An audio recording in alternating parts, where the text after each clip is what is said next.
Hey guys, it's Mr. Miller here. This is my first real virtual note with you where I would like you to at least write down some of the information I present in this presentation. What you write down is really up to you. Some people like to write down absolutely everything I say and everything that's on the screen.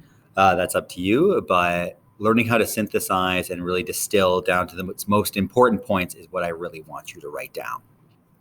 But you also have the opportunity, because this is a video, to pause whenever you would like. Okay, what is the law?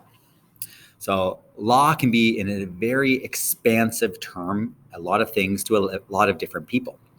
So a lot of people associate law with, again, a legal system, again, a set of rules, a criminal code, for example, and a legal concept.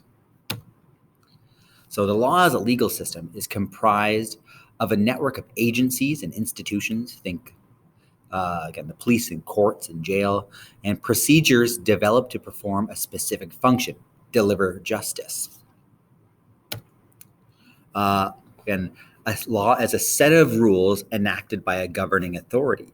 If you guys took grade 11 law, you learned the difference between a rule and a law.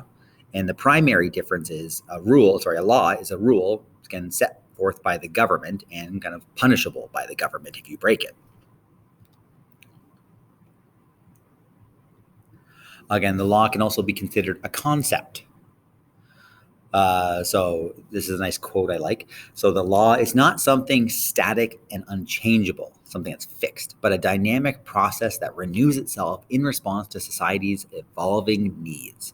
So the idea that the law should always be updated, fixed, that the law right now may not be perfect, but we can make changes to it that make it at least a little more equitable.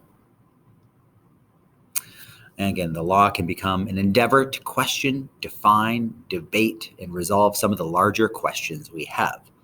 So if we're facing issues in our society, things that are wrong in our society, the law, however we define it, can be a way to fix it.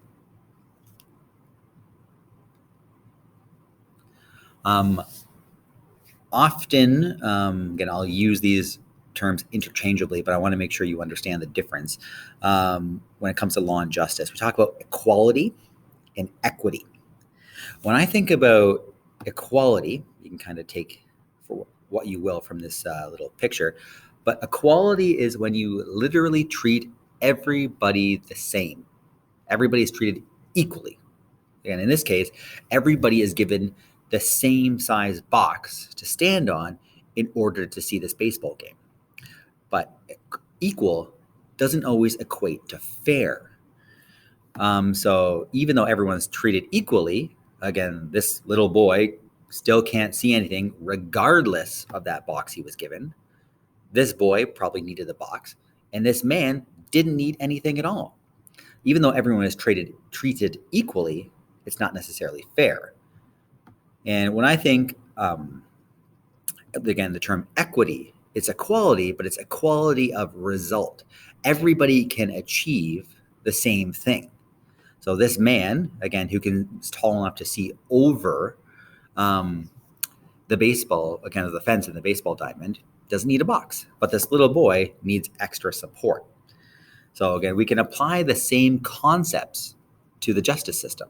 Should we always treat people equally in the justice system? Again, if someone is charged with a crime and another person is charged with the same crime, should they be treated equally before the law, or should we take into account extenuating circumstances? So sometimes when we think about law, we think about justice. Again, how people are treated, either punished or rewarded by the criminal justice system or the civil justice system. And it's difficult to define because everybody has their own sense of justice, how someone should be treated by the criminal justice system. Should they be treated more leniently, or should they be harshly punished? And again, like I was saying before, does equality mean that all people should be treated the same in all cases? Does the law adequately provide for extenuating circumstances? We often use the terms aggravating factors and mitigating factors in a legal sense.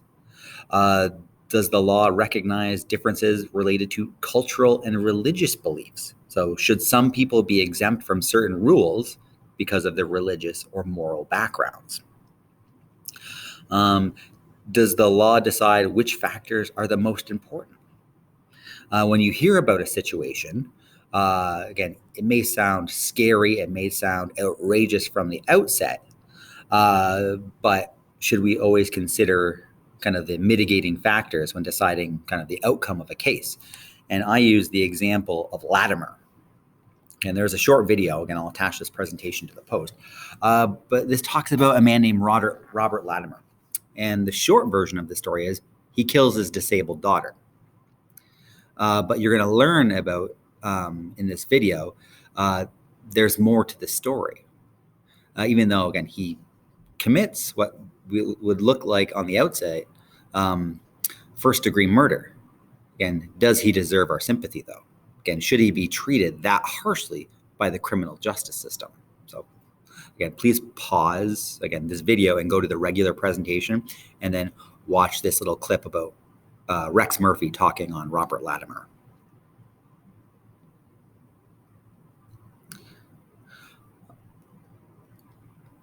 So, do all criminal acts require punishment? So this is Talisha Watkins, this woman right here. She was 33 in 2007. She got a 20-year sentence for arranging a cocaine deal. She was addicted to drugs at the age of 14. She dropped out of high school after her freshman year, that's grade 9, because she was pregnant. Her brother was murdered in 1994, and she appears to have spent most of her life struggling with drug addiction. So again, this woman has had a harsh life, a hard life, and she received a pretty significant 20-year prison sentence because she arranged a cocaine deal. And kind of maybe what people consider to be unfair, again, is her projected release date is 2024. And the dealer who actually sold the drugs, the actual drug dealer, not her who just arranged the deal, again, he's already out. He was released from prison in 2008. So when we're thinking about, again, how we treat people in the law and how we should change the law, do we always keep or think about things in an equality versus equity kind of mindset? Again, should Talisha Watkins, again, really be spending more time in the criminal justice system simply for arranging a drug deal compared to the drug dealer who's already out? Is that fair? Should we change the law? And the same goes with Robert Latimer. Again, and he was given a mandatory minimum sentence, again, for committing murder.